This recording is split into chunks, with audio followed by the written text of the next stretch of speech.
இந்த மாதிரி நண்டு கிரேவி செஞ்சீங்கன்னா ரொம்பவே சூப்பரா இருக்கும். வாங்க அந்த நண்டு கிரேவி எப்படி செய்யறதுன்னு பார்க்கலாம். தள்ளுவண்டி கடையில இருந்து 5 ஸ்டார் ஹோட்டல் வரைக்கும் அவங்க சேர்க்கிற மசாலா தாங்க டேஸ்டே கொடுக்கும்.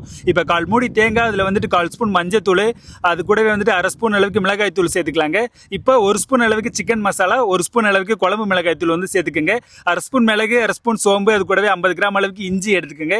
இது எல்லாமே அம்மிக்கல்ல போட்டு நல்லா வந்து அரைச்சிக்கலாங்க. நீங்க ஆட்டுக்கல் இருந்தால் ஆட்டுக்கல்ல ஆட்டிக்கிங்க, இல்லைன்னா வந்து மிக்சியில கூட ஆட்டிக்கலாங்க. நல்லா இந்த மாதிரி நைஸா வந்து அரைச்சிக்கலாங்க. இந்த மசாலா தான் அந்த நண்டு கிரேவிக்கு வந்துட்டு ஒரு டேஸ்ட்டே கொடுக்குங்க.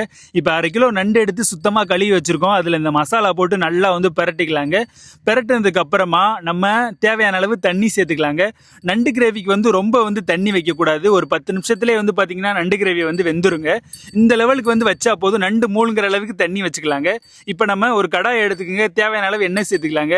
1/2 ஸ்பூன் வந்து சோம்பு சேர்த்து நல்லா மணம் வந்ததுக்கு அப்புறமா ஒரு பிரியாணி இலையை 2ஆ பிச்சு போட்டுக்கலாங்க.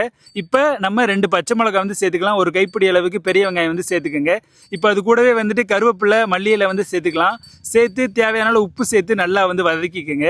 இப்போ வெங்காயம் நல்லா வதங்கினதுக்கு அப்புறமா நம்ம தேவையான அளவு தக்காளி வந்து ஆட் பண்ணிக்கலாங்க. 2 பெரிய தக்காளி வந்து கட் பண்ணி வச்சுருக்கோம். இப்போ அதையுமே இது கூட வந்து சேர்த்துக்கலாங்க.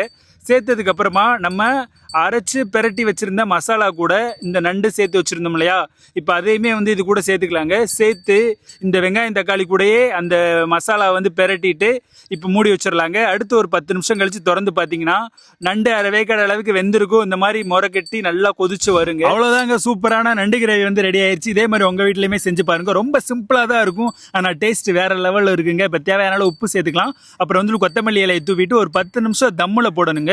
தம்மில் போடுறதுனால நல்லா அந்த மசாலா சேர்ந்து நல்ல கிரேவி கன்சிஸ்டன்சிக்கு வந்துருங்க.